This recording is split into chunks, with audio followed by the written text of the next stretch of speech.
Eh bien bonjour les enfants. Il fait toujours aussi beau, il fait toujours aussi chaud, même beaucoup plus chaud que la dernière fois. Putain, ouais, il fait vraiment chaud. Je vais peut-être aller me mettre à l'ombre. Ah, sa mère. Voilà, bah vous allez m'accompagner, tiens. Le problème c'est que du coup, il y aura plus de le petit effet soleil et tout, lumière sur moi. Là-bas il y a des travaux, je pourrais pas. Ils viennent de tondre la pelouse en plus. C'est tout simplement magnifique. On se croirait sur un tapis. Comme Bernard. Bon voilà, il y a de l'ombre mais non, il y a des travaux. Bah tant pis, je vais mourir de chaud pour vous. Voilà, on va trouver un coin tranquille. Là où il y a de l'herbe. Une blague, c'est bon, il y a de l'herbe partout. Ah bon, je vais essayer d'aller vite parce que là, c'est impossible. Qu'est-ce que je voulais dire déjà? Ah oui, 5 trucs qui existent en anglais et pas en français. Ça va être un peu moins impressionnant que la première vidéo parce qu'en général, les trucs qui existent en anglais, il y a un hélicoptère qui passe. Voilà, je vais attendre un peu, comme si j'avais pas assez chaud comme ça, connard. Bon bref, le premier, lui, j'en ai encore des étoiles dans les yeux, tellement je suis content de l'avoir découvert. Have a good one. Ça veut absolument rien dire en français. Si on traduit, en fait, je peux vous le traduire, hein. Ça fait « et un bon ». Voilà. Comme par exemple « et un bon après-midi » et une bonne soirée. Là, c'est « et un bon ». En gros, littéralement, « et un bon ». Ça me regarde pas, mais je te souhaite le meilleur pour ça. Je sais pas si vous réalisez la puissance de cette phrase. Je sais pas, on a tous connu, vous savez, j'ai travaillé en caisse à Intermarché pendant 3 ans, et donc je connais bien le genre de situation où à 17h30, quand tu dois dire au revoir à quelqu'un, tu sais pas trop si il faut dire bonne fin de journée, bonne fin d'après-midi, bonne soirée. Non, c'est tu galères. Merci, tu bégayes et ça donne la situation qu'on connaît tous. Incompréhensible. Have a good one. Vous réalisez la puissance de cette phrase un peu? Vous sentez là le have a good. Tu te prends pas la tête comme un con à réfléchir à l'avance. Qu'est-ce que je vais pouvoir... En plus, des fois, t'es pris de court. Le mec qui est en caisse ou qui travaille, toi, t'es juste venu acheter des chips. Le caissier qui travaille là, il a l'habitude de dire au revoir au client. Il a des phrases toutes faites, ce qui fait que ça te prend de... Toi, t'as préparé un truc, genre, bonne soirée à vous. Mais non, il te répond à l'avant, genre, merci, au revoir. Have a good one. Bam! Tu vas faire quoi maintenant? Tu vas faire quoi? D'où tu me sors des trucs avant moi? D'où tu...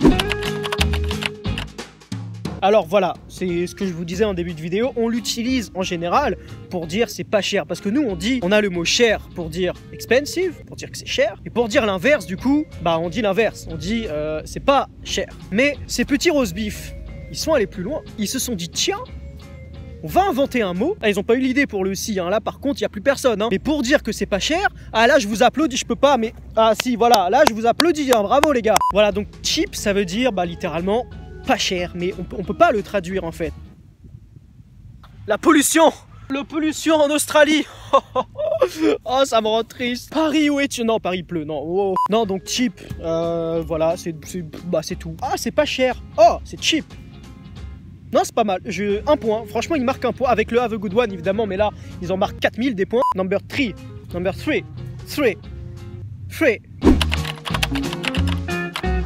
90. Bah oui, mais pour nous on l'a appris comme ça de toute façon. On sait même pas, quand on l'a appris, on savait même pas ce que ça voulait dire. On réalisait même pas que c'était le 4, le 20 et le 10. C'est comme quand tu apprends l'alphabet quand t'as 4 ans et demi et que tu arrives sur le moment LMNOP. Et toi, tu chantes en plus, t'es là A, B, C et t'arrives au LMNOP. Mais tu sais même pas ce que t'apprends. Toi, t'apprends un truc qui est déjà tout fait. T'apprends du yaourt, LMNOP, t'es content, ta mère elle t'applaudit. Voilà, je réapplaudis en lâchant la perche. Et c'est pareil pour le 90, sauf que les Anglais, et là je les comprends, qui apprennent le 90, ils peuvent pas apprendre du yaourt 90, ça sert à rien, ils vont même pas le retenir. Ils apprennent du coup dans leur langue 4, 20, 10. Et là j'avoue, on a été loin. Quatrième.